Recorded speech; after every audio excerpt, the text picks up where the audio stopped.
Tracy. Well, we live in unusual times, do we not?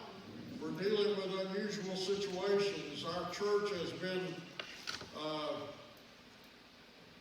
keeping track of what's going on. We've been in touch with our local officials. We've been monitoring the national and state agencies, and we're making decisions almost on a daily basis as to how to proceed.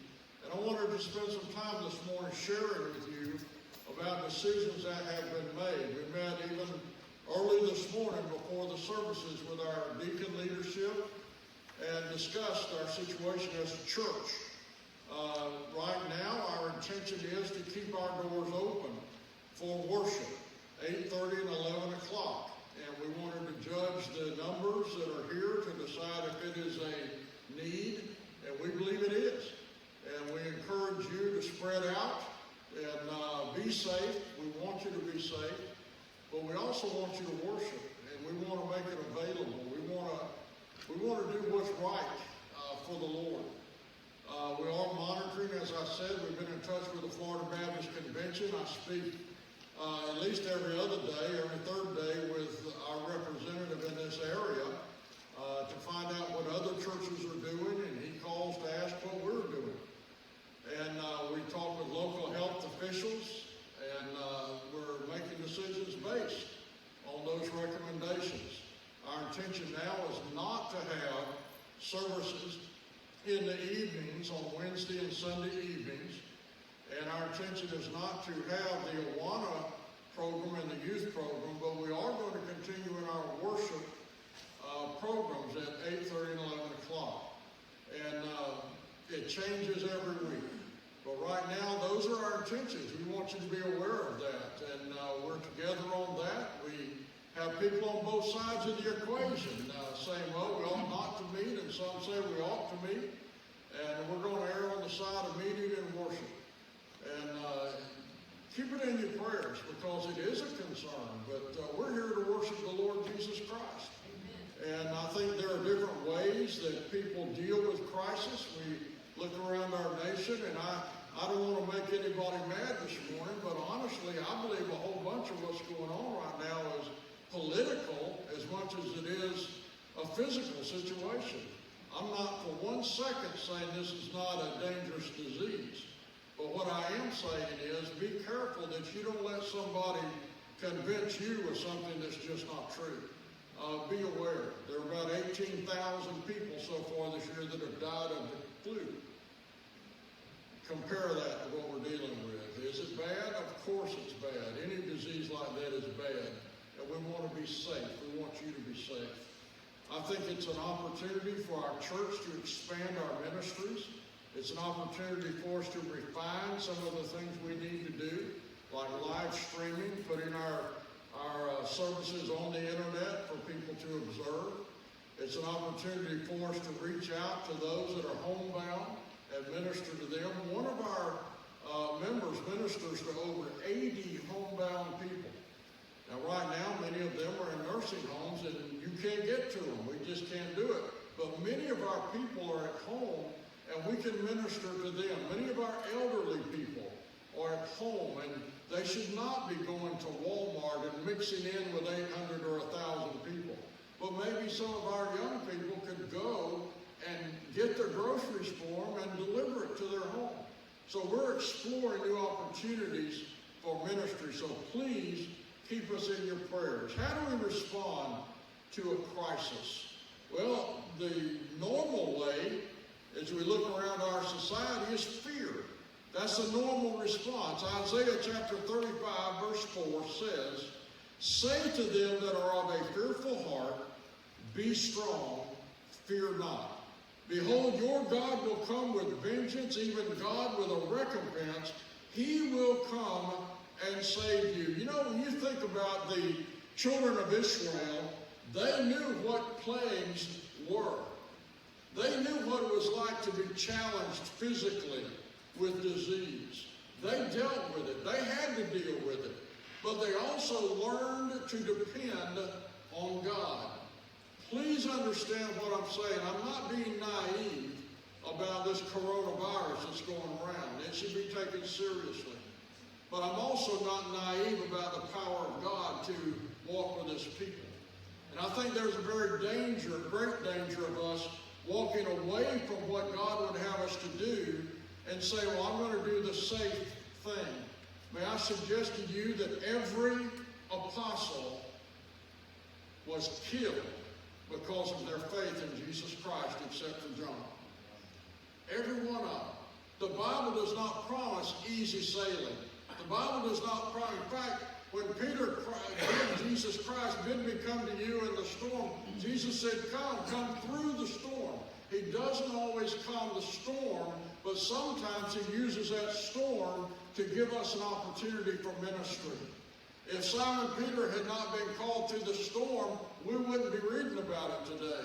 But he did come through the storm. When he took his eyes off Christ, he began to sink. When we take our eyes off Christ, we will sink.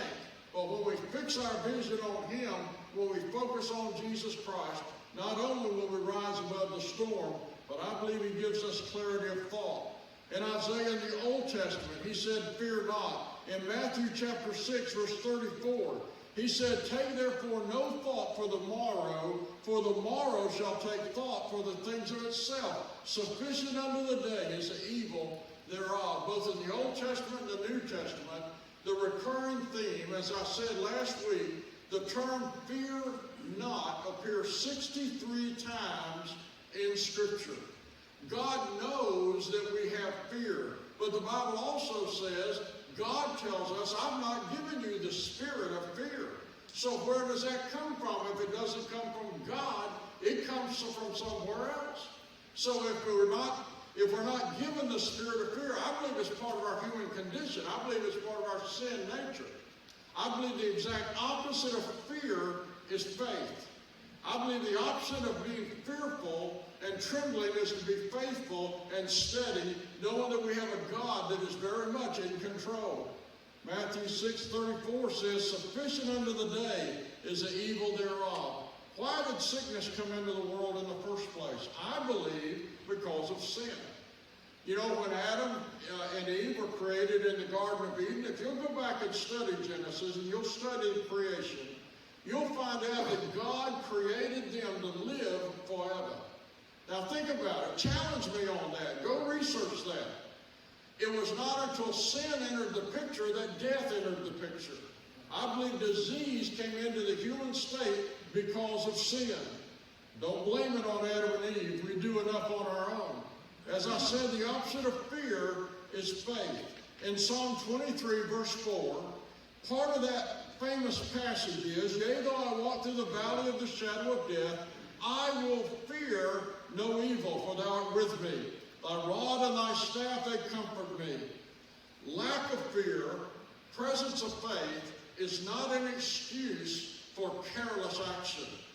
Lack of fear and the presence of faith is not an excuse for careless action. But there's a big difference between fear and faith. We can have faith in God and still do the wise thing. Romans chapter 8, verse 38. Paul said, for I am persuaded that neither death, nor life, nor angels, nor principalities, nor powers, nor things present, nor things to come, nor height, nor depth, nor any other creature shall be able to separate us from the love of God which is in Jesus Christ our Lord. I got a feeling that there were times in Paul's life where he felt like, man, I think I'm just going to go home. I think I'm just going to quit this. There were times in his life where he saw that he was on a ship that was fixing to sink. There were times in his life where he's putting firewood on a fire and a snake comes out and attaches itself to his hand. That's a bad day. Your ship sinks and you get snake bit. That's just a bad day. But he didn't quit. He kept his faith in God. Bad things happened to him, yes. And he ended up dying for the cause of Jesus Christ. But you know what he said? I'm now ready to go. I fought the fight. I kept the faith. Both in the Old Testament and the New Testament, it tells us that we're not going to be free from crisis. In our Christian walk, we're not going to be free from difficult times. Nowhere in the Bible does it say because you've accepted Christ, everything's going to be rosy and the road is going to be smooth. It's in the tough times that we have opportunity to minister that we may not have had before.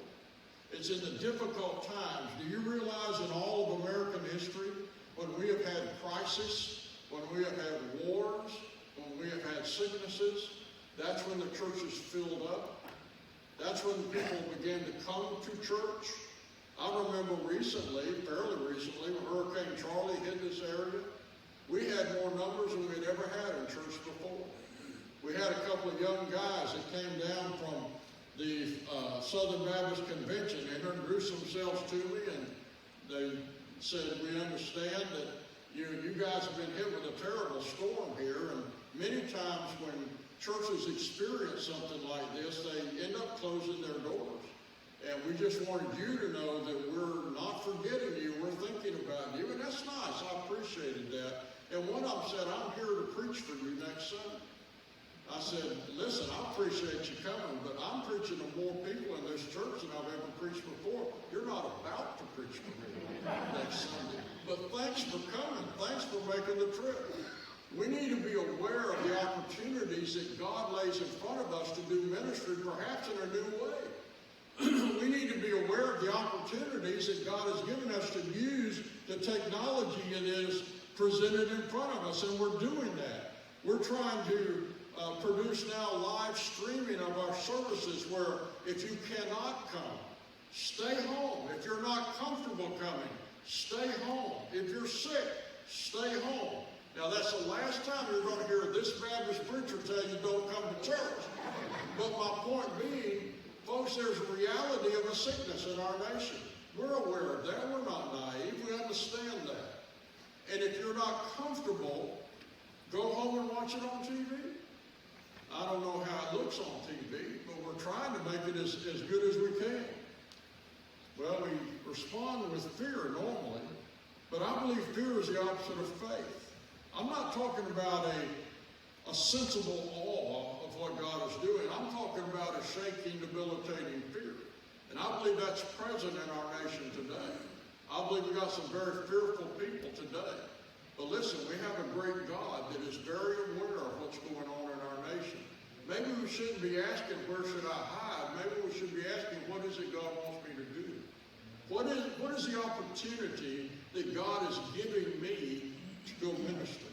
How can we minister to people that need help right now? There are a lot of ways. I hope you'll be involved in that. Fear is the opposite of faith. But another way to face a crisis is to understand that we're family. When any crisis occurs, your natural thought is, what about my family?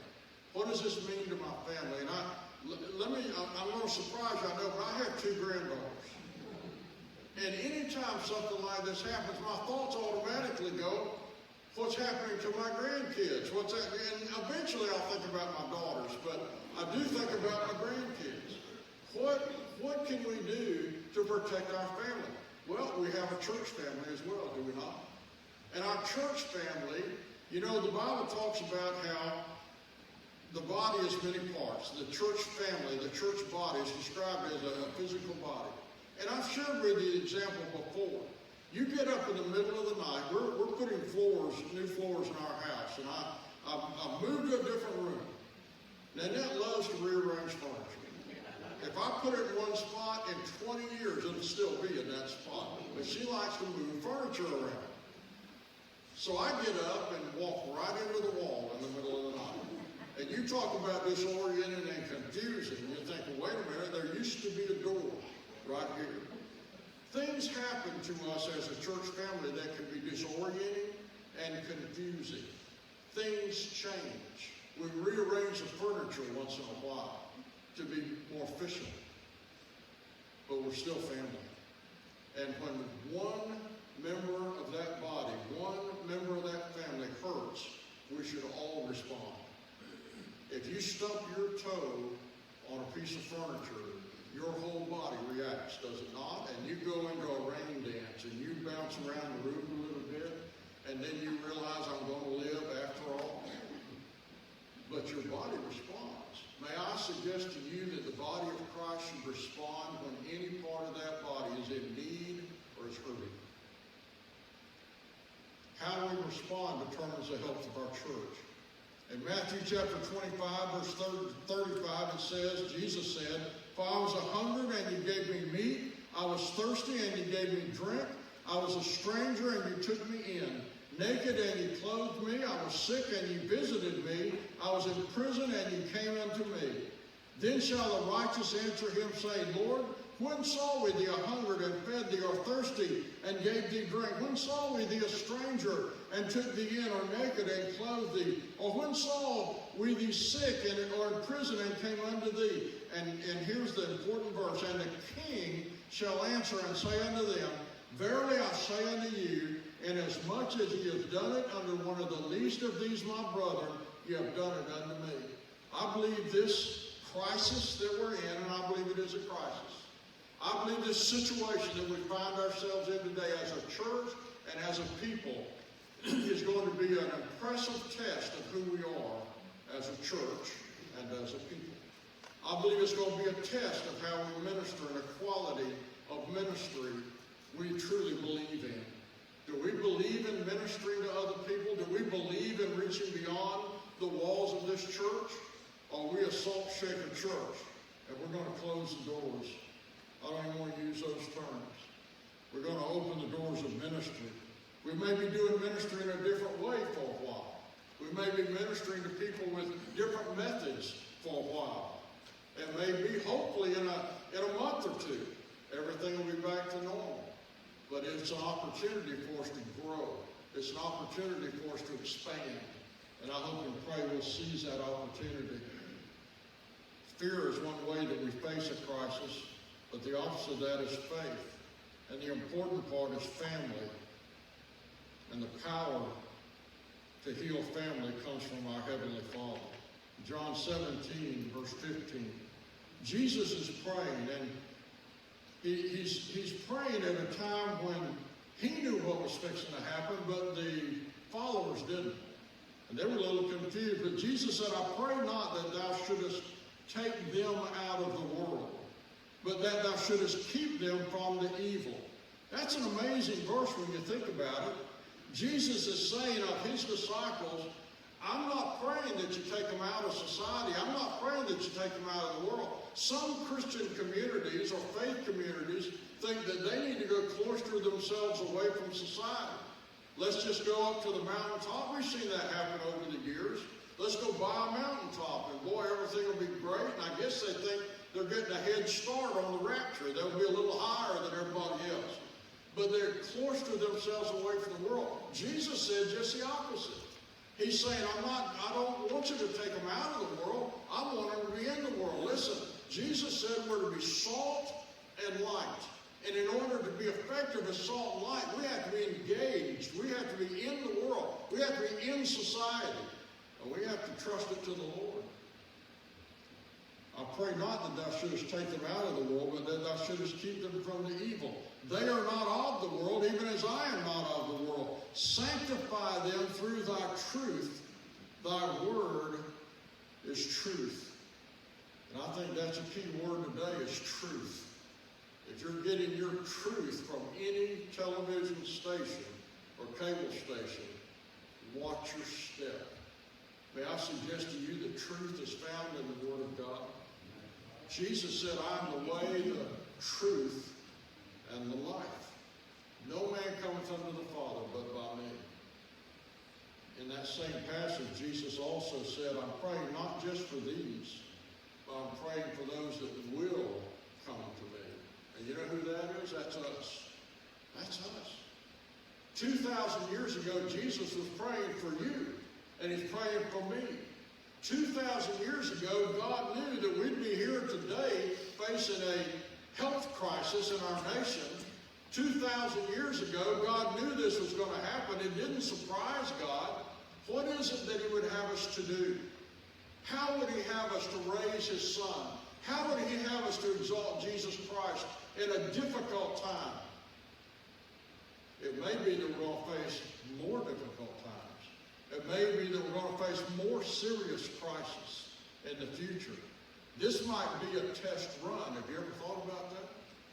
A little scary perhaps, but don't let that fear overwhelm you. What is God doing? What is God positioning us to be and to do in a lost society? There's one final verse I want to share with you this morning. Hebrews chapter 13, verse 5. The last part of that verse, we're told by the Apostle Paul, for he hath said, I will never leave thee nor forsake thee. Now, I've said this before, let me say it again. There is no valley you walk through. There is no fear that you face. There's no situation that you will come in contact with that God is not aware of and with you through it. He said, I'll never leave you nor forsake you. That's either true or false. If it's false, I can't believe him for anything. If that's false, I can't believe anything else he says. If he will leave me, if he will forsake me in time of trouble, I can't believe him when he's saying, I'm going to prepare a place for you. If he's lying about that, what else is he lying about? But I don't believe he is.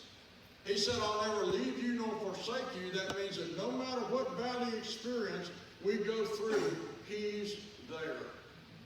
You know why we don't think he's there? Because we're looking down having a little pity party. Maybe we need to look up and say, God, what is it you would have me to do? Where is it you would have me to go? Over and over, we see how missionaries over the years have literally laid their lives on the line. Many of them have given their lives, going into places that are dangerous, that they knew were dangerous, going into places where they knew they would not be safe, but going. And our world has been changed because they went. What will we do?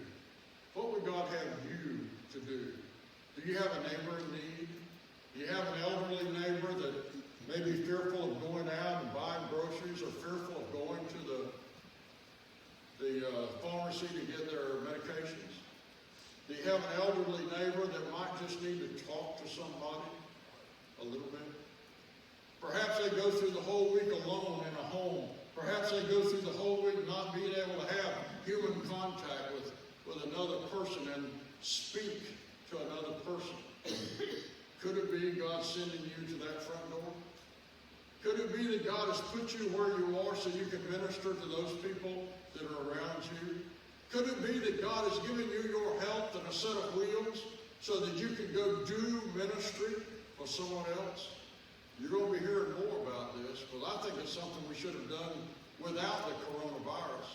We should be doing it anyway on a regular basis. Could it be that God has put you in a place where you could pick up a box of food and hand it to someone that needs groceries? Yes. What are we going to do? What will God have us to do? What will bring glory to the name of our Lord and Savior Jesus Christ? Let's pray. Father, we come thanking you for the opportunities you give us. Father, we thank you for knowing that you're in charge. Father, I pray that we would not be arrogant. I pray we would not be prideful in thinking that you don't have any effect in this. You have every effect. I pray, Father, that you would raise our vision, open our eyes, help us to realize, Father, there are things to do. There's an opportunity here for us to minister to people that have not been ministered to. There's an opportunity to reach people that are receptive now that have not been receptive before. There's an opportunity for us to share the gospel with people that would not listen before, but now they will listen. Father, I pray that you would prepare our hearts and our minds to minister in your name. And it's in your name we pray. Amen. Stand with me, please. For just a moment, with heads bowed, for just a moment, think about your relationship with